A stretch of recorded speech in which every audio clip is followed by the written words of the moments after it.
da política, o Aristóteles define o humano de duas formas. Primeiro, diz que o humano é um animal racional, é um animal que tem logos, que tem razão. E segundo, que ele é um animal político, um animal que vive na polis, que vive numa sociedade capaz de se auto-transformar, se auto-reformular. E essas definições são até hoje aplicadas, né? O homem é um animal político e um animal racional.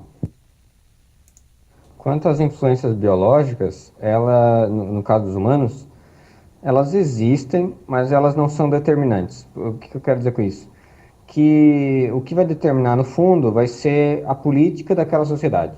Então, se você vive em Esparta, aquela política da sociedade, ela dita isso, ela resolveu organizar os papéis sociais dela, as funções sociais dela, daquela maneira. Tem os guardiões, tem dois reis, né?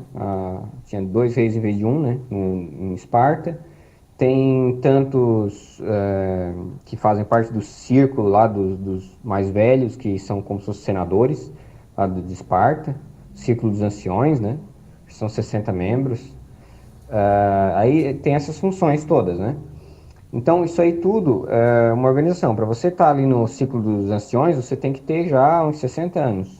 Para você ser um guerreiro, você tem que ter, claro, não pode ter nenhuma deficiência física, né? Tem tudo isso daí.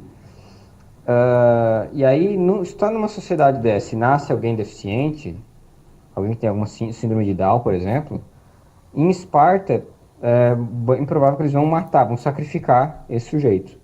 Mas se você vive numa sociedade, por exemplo, aqui no Brasil, e nasce esse sujeito, a nossa sociedade ela interpreta de diferente esse fenômeno biológico. Ele dá mais espaço para esse sujeito, e esse sujeito é capaz de votar, etc. Claro que ele não pode ser um soldado, até onde eu sei, na nossa legislação, acho que ele não vai poder ser soldado, não vai poder servir ao exército. Mas ele pode cumprir outras funções sociais. Pode, inclusive, ser, sei lá, não sei se pode ser político, entende? Isso tudo vai depender de cada sociedade. As sociedades, as culturas vão determinar as funções sociais e vão determinar, dependendo de como a pessoa nasceu, o que fazer com ela. Ela vai poder preencher esse papel ou não? A sociedade vai interpretar isso, entende? Quanto à ordem que você falou, acho que um pouco disso é aquilo que eu falei em um desses últimos áudios aí, sobre um estar contido no outro, né? Quer dizer, as relações biológicas, claro, elas são mais amplas, não se aplicam só aos humanos. Depois você tem aí as relações sociais que se aplicam só a alguns tipos de animais. Depois você tem é, relações culturais que se aplicam aos humanos. O humano tendo cultura e também sendo social, ele é capaz de fazer política. Então, vem os fenômenos políticos, né? Acho que seria mais ou menos essa aí a ordem. Claro que cada conjunto desse de relações políticas, existe um monte de tipos de relações políticas. Relações culturais, existe um monte de tipos. A linguagem entra dentro da cultura. Tá? Por quê? Porque a linguagem também só existe no humano. Tudo que só existe no humano é da cultura para cima. Entende? Esse aí é o ponto de Esse é o ponto de divisão drástico. Não tem nos outros animais, só no humano. Então é cultural. É cultural ou alguma coisa superior. Uma coisa que está acima ainda da cultura. Cultura, relações políticas, coisas assim. Né? Já passou não é só social. Né? Aí a linguagem, o fato do humano ter a linguagem, que é um artefato cultural, e também ser social, essas duas coisas casam. Isso mais aquilo acaba fazendo ele ser político, entende? Acaba fazendo ele ter a capacidade de transformar as suas relações sociais que a princípio eram puramente biológicas. Mas a partir do momento que o humano começou a desenvolver cultura e começou a se interagir culturalmente, ele começou a se transformar num animal político, capaz de reinterpretar e transformar aquelas relações sociais. Então, o que acontece ali entre a linguagem e a sociedade é que, em parte, a linguagem ela tem uma parte do fenômeno linguístico que é biológico, mas é uma parte bem pequena, que é a parte da pronunciação, a parte da fonética, da fonologia. Isso é uma coisa, um estudo biológico que tem a ver com a nossa capacidade de aprender a linguagem. Outros animais não têm essa capacidade, né? Então ela tem uma parte de biológico, mas a maior parte da linguagem, ela é um fenômeno cultural, né? Um fenômeno, uma criação humana. Criou sistemas de escrita, sistemas de significado, sistemas de coerência, né? Gramaticais e tal. Então, tem ali uma parte biológica, como tudo, né? Mas fundamentalmente é uma coisa que é própria do humano, uma criação humana, então cultural, os fenômenos linguísticos, a maior parte deles, né? Portanto, eles, em certo sentido, eles vêm depois, né? Assim como os outros fenômenos culturais, ele vem depois dos fenômenos sociais em geral.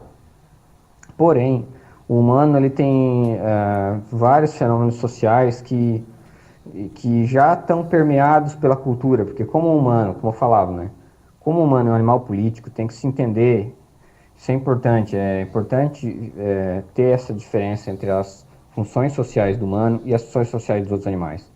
Porque os outros animais têm funções sociais intocáveis, que não podem ser transformadas, não, porque não existe cultura, não tem linguagem, etc. Então, os outros animais não têm relações dinâmicas do ponto de vista social. Agora, o humano, sim. Então, as relações dinâmicas sociais do humano, elas só existem dessa maneira por causa da linguagem, por causa da cultura, entende? Então, de modo mais geral, sim, as relações culturais vêm antes da linguagem, da cultura. Porém, isso só do ponto de vista cronológico, do ponto de vista de que teve um tempo em que o humano não tinha linguagem, os antepassados, não era nem Homo sapiens ainda, e não tinha linguagem, não tinha cultura, mas ele já tinha certas relações sociais entre os seus pares ali, assim como alguns outros primatas nossos parentescos têm, como os orangotangos, os bonobos e os chimpanzés. Né? Então, houve um tempo em que a gente estava numa relação assim, que a gente tinha certas relações sociais e não tinha linguagem, e portanto não tinha cultura. Mas hoje em dia não é assim. Hoje em dia a gente já nasce num sistema dinâmico onde as nossas funções sociais elas não propriamente antecedem as relações culturais como a linguagem. Elas se dão já meio que ao mesmo tempo. Já a gente vai aprendendo as coisas da cultura na escola, em casa, etc. E ao mesmo tempo vamos nos encontrando na sociedade e exercendo as funções sociais que em parte nós escolhemos e em parte a sociedade nos impõe, em parte, né, o sistema, o país que a gente vive, a forma de governo, os nossos pais, a escola, né, as influências externas vão levando a gente a exercer tais funções sociais e não outras. As relações de gênero, de fato, é um pouco. Eu não saberia definir, não é o que eu estudo, né? Teria que se pensar primeiramente se gênero é uma categoria que se aplica a mais de um animal ou só no humano? Só se aplica ao humano, né? A gente tem estudos aí que mostram que dependendo da sociedade tem 2 gêneros, ou tem um, ou tem 3, ou tem 4 gêneros, né? E entre os animais? Entre os animais teria, em geral, o quê? Só 2 gêneros? Mas dá para chamar isso de gênero, não seria só sexo, né? Sexo macho e sexo fêmea, que é o mais comum, né? O vocabulário que se utiliza na biologia. Não sei se dá para dizer que há gênero entre os animais, entre outros animais. Se não, de partida a gente já sabe que gênero é um conceito da cultura, né? Conceito do âmbito cultural, se assim for.